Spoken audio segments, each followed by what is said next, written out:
আসসালামু আলাইকুম প্রিয় বন্ধুরা, আমি অনেকক্ষণ যাবত খেয়াল করতেছি এই যে রাস্তার সাইডে একজন ব্যক্তি বসে আছে।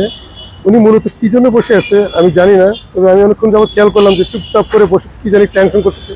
একটু ওনার সাথে কথা বলবো। ভাই আসসালামু আলাইকুম। ওয়ালাইকুম আসসালাম বড় ভাই। ভাই কেমন আছেন? আছি ভাই মোটামুটি। ভাই আপনাকে দেখতেছে অনেকক্ষণ যাবত, জানি কি চিন্তা করতেছেন, তো কি সমস্যা কি আপনার?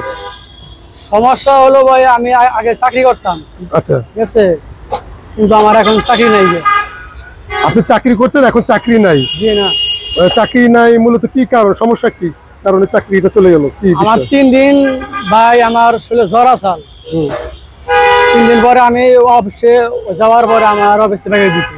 আচ্ছা 3 দিন আপনার শরীরে জ্বর ছিল, যার কারণে 3 দিন পর আপনি যাওয়ার পরে আপনাকে চাকরি থেকে না করে দেওয়া হয়েছে। জি জি। তো এটা কোন ধরনের ইয়েটা আমি জানি না। তো আপনি দেননি, আপনি বলেননি যে আপনার শরীর খারাপ, আপনার আমি বলছিলাম ভাই, আপনার যে অসুস্থ ছিলেন কোনো ডাক্তারি কোনো সার্টিফিকেট কাগজ দেখাইছেন যে আমি যে মেডিসিন নিয়ে না খাচ্ছি? না তা দেখে নাকি এগুলো দেখেনি, কিন্তু মূলত আপনার শরীর খারাপ ছিল এটাই বলছেন। 3 মানে দিন absent ছিলেন। আমি যাওয়ার পরে আমারে মানে বগাবাজ করে আমার ব্যাগে দিছি। আচ্ছা, বকাবাধ্য করে আপনাকে বের করে দেওয়া হয়েছে। জি। তো এখন আপনি কি মানে আপনার মানে চাকরিটা কি মানে চাকরি চান নতুন করে নাকি নাকি চাকরি চাইতো ভাই, আমি আপনি চাকরি নতুন করে চান? চাই, মানে ওই জায়গায় চাই আমি। আপনি মূলত কাজ করছিলেন কোথায়? যমুনা গার্মেন্টসে, যমুনা গার্মেন্টস, গাজীপুর কোনাবাড়ি। গাজীপুর কোনাবাড়ি যমুনা গার্মেন্টস। জি জি। আচ্ছা, তো মূলত তাদের কাছে আপনি রিকোয়েস্ট করেন যে ভাই আসলে রিয়েলি আমার শরীর খারাপ ছিল, অথবা কাউকে বুঝাননি আপনি? বলছিলাম আমারে মানে বকাবাজ করে আবার ব্যাগে দিয়েছে। আচ্ছা, বকাবাজ্য করে বের করে দিয়েছে। তো কয়দিন হলো আজকে চাকরি নেই আপনার? 14 মাস। 14 মাস? 14 মাস ধরে চাকরি নেই। এখন কি আপনি কি সেইখানেই চাকরি করাচ্ছেন নাকি নতুন করে কোথাও চাকরির জন্য আপনি ইয়ে করতেছেন? আমি ওই জায়গায় মানে আমার নিয়ত আমি চাকরি আবার ওই জায়গায় নিব। এই যমুনা ফ্যাক্টরিতে আপনি চাকরি করার জন্য? বলছিলাম, কিন্তু তারপরও মানে ছেলের লোক মানে নেয় না, মানে সেটা। তা আপনি 14 মাস কেন বেকার থাকবেন? একটা ফ্যাক্টরি পিছে কেন দৌড়াদৌড়ি করবেন আপনি? পরে বাইর থেকে গেছিলাম না, বুঝছেন, বাইর থেকে আবার কত 2 মাস ধরে আইছি। আসার পরে বাসায় মানে ঘুরলাম করলাম, মানে চাকরি বাড়ি মনে হইল না আর কি, বুঝছেন, এই কাহিনী। তো চাকরি হবে কি? আমার কথা হলো যে আপনি 14 মাস তো বেকার থাকার দরকার নাই। যেখানে আপনার চাকরি হয় না আপনি অন্য কোথাও চাকরি নেয় না করতে বড় পারতেন। ভাই, বুঝছেন না, হ্যাঁ, লোক তো নেয় না, পোলা মানুষ। কেন পোলা মানুষকে কি আগে চাকরি করছেন না আপনি? ছেলে হয়ে তো চাকরি করছেন। মানে করছি, মানে এখানকার মানে বর্তমানে যে অবস্থা, বুঝছেন, মানে ছেলের লোক মানে নেয় না আর কি। তো এখন আপনি কি চান? আপনি কি সমস্যা চান কি যে চাকরিটা সমস্যা চাকরি আবার আমার জন্য মানে ওই জায়গায় ওখানে যেন আপনার চাকরিটা হয়? তো আপনি মূলত যে যমুনা ফ্যাক্টরিতে চাকরি করছেন গাজীপুর কোনাবাড়ি, সেই গার্মেন্টসে মূলত তাদের কাছে দাবি যে আপনার চাকরিটা যেন ফিরিয়ে দেওয়া হোক, এটাই তো আপনার দাবি? আবার এমনকি আমি যে রিজাইন দিছি, আমার রিজাইনের ওই টাকা দেওয়া নাই। আপনি রিজাল্ট দিলে তো আপনার যে আগে যে কাজ করছেন সেখানে টাকা পাওয়া যায় না, আপনার একটা কমিশন বুট করে ভ্যাটের মতো রাখে, যেটা ছুটি কাজ হলে পরে ওই ছুটি টাকা আমার ওই দেওয়া নাই। ওই টাকাগুলো দেয়নি। তো এগুলো আপনি দাবি করাতে কি বলছে? তো আপনি চাওয়ার পরে ওনাদের মানে হে আমার চাকরি মনে হয় ওই জানাই গিয়া। বন্ধুরা শুনতেই পারতেছেন যে আসলে একজন মানুষ। রিজাইন দেওয়ার পরে আমার ব্যাগে দিছি। আচ্ছা, আমার কথা এখানে তো আসলে আমরা জাস্টিফাই করতে যাইনি, কিন্তু মূলত আপনার মুখে যেটা শুনতেছি সেটা নিয়ে কিন্তু কথা বলতেছি।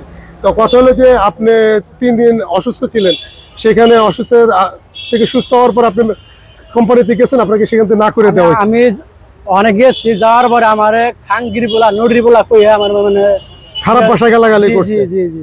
আচ্ছা, এখন আবার আপনি তো সেই ফ্যাক্টরিতে চাকরি করতে চাইতেছেন, তাহলে আপনি তো তাদের বিপরীতে কমপ্লেইনও করতেছেন যে তারা খারাপ ভাষায় ব্যবহার করছে, এবং আপনাকে চাকরি চলে যাওয়ার পরে যে টাকাগুলো আপনার পেনশনের মতো পাওয়ার কথা সেগুলো আপনাকে দেয়নি। না না না, সেটা আপনি সেই 14 মাস কেন, আমার কথা হলো আপনি 14 মাস কেন বেকার? আপনি 14 মাস কিভাবে বেকার, তাহলে কিভাবে চললেন এতদিন কিভাবে?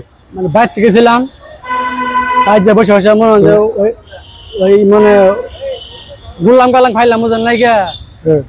এই মনে হয় তাও 60-70 হাজার মনে হয় আমি মানে ওই কিনে বেড়ে গেছি, বুঝছেন।